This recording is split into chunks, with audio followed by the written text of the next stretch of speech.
قابل احترام بزرگوں اور دوستوں، السلام علیکم ورحمۃ اللہ وبرکاتہ۔ آج کا یہ پیغام رد شیعت، رد رافضیت پر مشتمل ہے اور اہل سنت و جماعت کی ترجمانی کرنے کی اکابرین کی کتاب سے کوشش ہے، لہٰذا آپ حضرات کو یہ پیغام اچھا لگے، اس پیغام کو عام ضرور کیجیے۔ پڑوسی ملک میں سلسلہ چشتیہ کے ایک عظیم بزرگ رہتے ہیں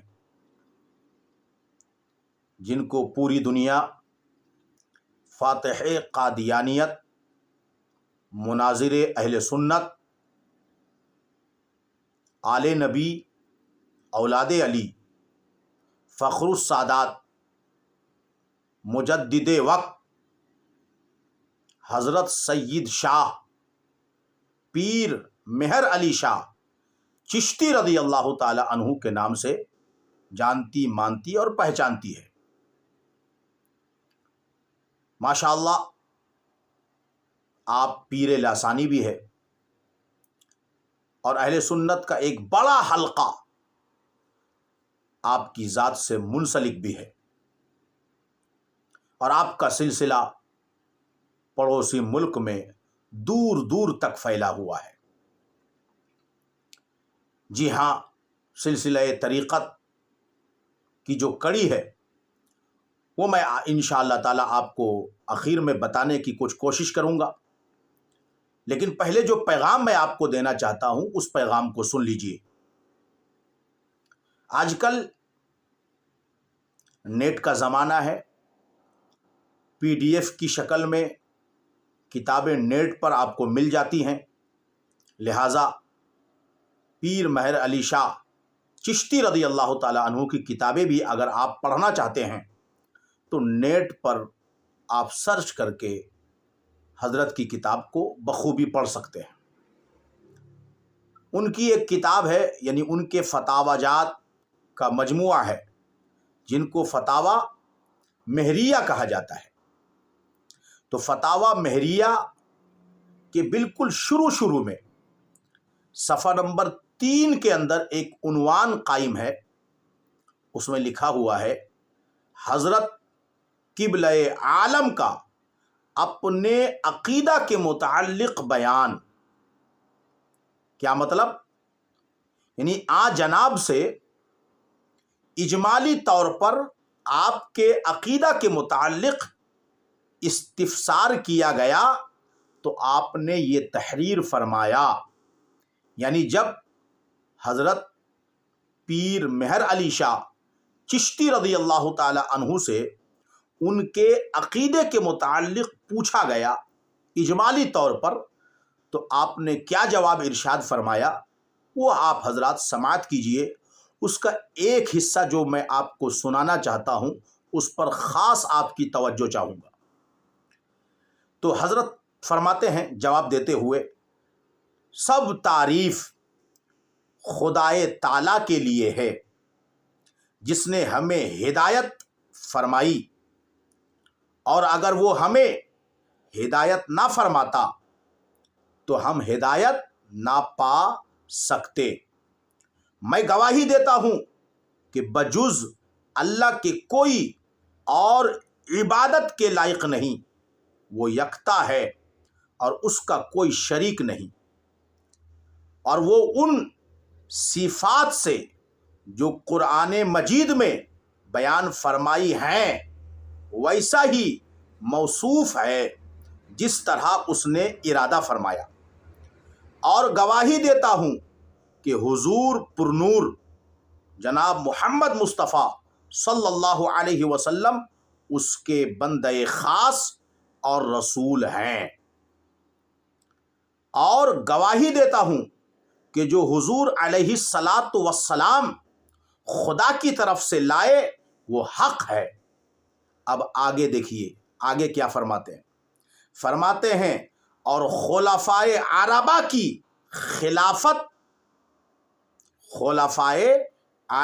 کی خلافت ترتیب واقعی کے مطابق حق ہے، پس میرا اجمالی طور پر یہ عقیدہ ہے اور اس پر اللہ تعالی کافی گواہ ہے۔ کیا پیغام ملا آپ کو؟ آپ نے کچھ غور کیا؟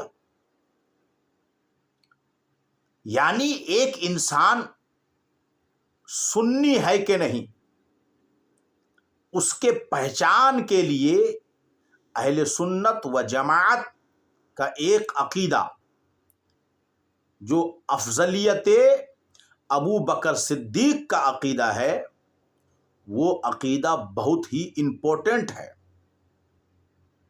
یعنی ایک انسان کو سنی ہونے کے لیے افضلیت صدیق اکبر رضی اللہ تعالی عنہ کا قائل ہونا ضروری ہے۔ اگر کوئی انسان افضلیت صدیق اکبر رضی اللہ تعالی عنہ کا قائل نہیں ہے، اس عقیدے پر نہیں ہے، تو وہ انسان سنی نہیں ہے۔ تو گویا کہ اجمالی طور پر چشتیوں کی شان، چشتیوں کی آن اور سنیوں کی جان، حضرت سید شاہ پیر مہر علی شاہ چشتی رضی اللہ تعالیٰ عنہ نے اجمالی طور پر یہ بتا دیا کہ خلفائے اربعہ کی جو خلافت کی ترتیب ہے واقعی میں درست ہے اور حق ہے۔ اب کیا مطلب ہوا؟ شیعوں کا رد ہو گیا، رافضیوں کا رد ہو گیا۔ یعنی رافضی شیعہ جو خلفائے ثلاثہ کو نعوذ باللہ غاصب کہتے ہیں، اس کا رد ہو گیا۔ چشتیوں کی شان آن اور سنیوں کی جان مجدد وقت پیر لاسانی پیر مہر علی شاہ چشتی رضی اللہ تعالی عنہ نے بتایا کہ یہ جو ترتیب خلافت ہے کہ پہلے ابو بکر صدیق، اس کے بعد حضرت فاروق اعظم، اس کے بعد حضرت عثمان غنی، اس کے بعد مولا علی رضی اللہ عنہم، یہ جو ترتیب ہے یہ بالکل حق ہے اور سچ ہے اور درست ہے، اور یہ جو ہے مطابق حق ہے۔ اس کا مطلب کیا ہوا کہ حضرت ابو بکر صدیق پہلے خلیفہ ہے، یہ حق کے مطابق ہے۔ دوسرے خلیفہ فاروق اعظم ہیں، یہ حق کے مطابق ہے۔ حضرت عثمان غنی تیسرے خلیفہ ہیں، یہ حق کے مطابق ہے۔ اور چوتھے خلیفہ حضرت مولا علی ہیں، یہ حق کے مطابق ہے۔ وہ غاصب نہیں ہیں، بلکہ ان کو ان کا حق ملا ہے اور یہ سچ ہے۔ اس پر اہل سنت و جماعت کا اجماع ہے۔ لہٰذا اب میں آپ تمامی حضرات کو بتانا چاہتا ہوں، یہاں سے یہ پیغام ملا کہ چشتی سلسلہ کے بزرگوں کا یہی عقیدہ ہے کہ پہلے نمبر پر حضرت ابو بکر صدیق، دوسرے نمبر پر حضرت فاروق اعظم، تیسرے نمبر پر حضرت عثمان غنی، چوتھے نمبر پر حضرت مولا علی۔ یہ حق اور سچ ترتیب ہے، اسی پر اہل سنت و جماعت ہے۔ تو چشتی بزرگوں نے یہی پیغام دیا اور اسی پیغام کو عام کیا۔ اب اگر کوئی انسان اپنے آپ کو چشتی کہتا ہے اور اس ترتیب خلافت کو نہیں مانتا، تو اس کا مطلب یہ ہے کہ ایسا انسان اپنے چشتی بزرگوں کے مشن اور عقیدے سے پھر گیا ہے۔ لہٰذا اب اگر کوئی انسان آپ کو چشتی کہلاتا ہوا دکھے اور پھر وہ اس ترتیب کو نہیں مانتا ہے، تو اس کا مطلب یہ ہے کہ ایسا بندہ چشتیوں کے مشن سے بھٹک گیا ہے، چشتیوں کے عقیدے سے منحرف ہو گیا ہے۔ لہٰذا ایسے نئے نئے لوگوں کی تحقیق کو ماننے کی ضرورت نہیں ہے۔ ہمیں یہ کہنے کی ضرورت ہے کہ ہمارے چشتی بزرگوں نے جو عقیدہ بیان کر دیا ہے اپنی کتابوں میں، وہی ہمارے لیے کافی اور شافی ہے۔ اب آپ کو بتائیں یہ کیسے چشتی بزرگ ہیں۔ حضرت پیر مہر علی شاہ چشتی رضی اللہ تعالی عنہ کے پیر و مرشد کا نام ہے حضرت خواجہ شمس الدین سیالوی چشتی رضی اللہ تعالیٰ عنہ. ان کے پیر و مرشد ہے حضرت خواجہ شاہ سلیمان تونسوی چشتی رضی اللہ تعالیٰ عنہ، اور ان کے پیر و مرشد ہے حضرت خواجہ نور محمد محاروی چشتی رضی اللہ تعالیٰ عنہ، اور ان کے پیر و مرشد ہے حضرت مولانا فخر الدین چشتی رضی اللہ تعالیٰ عنہ، اور ان کے پیر و مرشد ہیں حضرت نظام الدین اورنگ آبادی چشتی رضی اللہ تعالیٰ عنہ، اور ان کے پیر و مرشد ہیں حضرت خواجہ شاہ کلیم اللہ چشتی شاہ جہاں آبادی رضی اللہ تعالیٰ عنہ. اب آپ کو ایک بات بتائیں، اسی شاہ کلیم اللہ شاہ جہاں آبادی چشتی رضی اللہ تعالیٰ عنہ سے منسوب ہمارے ہندوستان میں ایک بڑا مشہور جو ہے سلسلہ چل رہا ہے، جس کو سلسلہ کلیمیہ چشتیہ کہا جاتا ہے. جی ہاں، چونکہ اس سلسلے میں ایک اللہ کے بہت بڑے ولی گزرے ہیں، جن کو شیخ الاسلام والمسلمین شیخ الہند حضرت سید شاہ قاسم علی کلیمی چشتی رضی اللہ تعالیٰ عنہ کہا جاتا ہے. انہوں نے شاہ کلیم اللہ ولی چشتی شاہ جہاں آبادی کی طرف نسبت کرتے ہوئے اپنے آپ کو سب سے پہلے کلیمی کہنا شروع کیا. تب سے یہ سلسلہ چشتیہ کی یہ جو شاخ ہے وہ کلیمی سلسلہ سے پہچانی جانے لگی. تو اب کیا پتہ چلا؟ حضرت پیر مہر علی شاہ چشتی رضی اللہ تعالی عنہ کا سلسلہ طریقت حضرت شاہ کلیم اللہ شاہ جہاں آبادی چشتی رضی اللہ تعالی عنہ تک پہنچتا ہے، اور پھر وہاں سے حضرت یحییٰ مدنی پھر غریب نواز تک پہنچتا ہے. یہ سلسلہ طریقت ہے. تو اسی طرح حضرت شاہ کلیم اللہ ولی سے، یعنی شاہ کلیم اللہ چشتی شاہ جہاں آبادی جو مجدد اسلام ہے، وہاں تک جو ہے حضرت سید شاہ قاسم علی کلیمی چشتی رضی اللہ تعالی عنہ کا بھی سلسلہ طریقت پہنچتا ہے.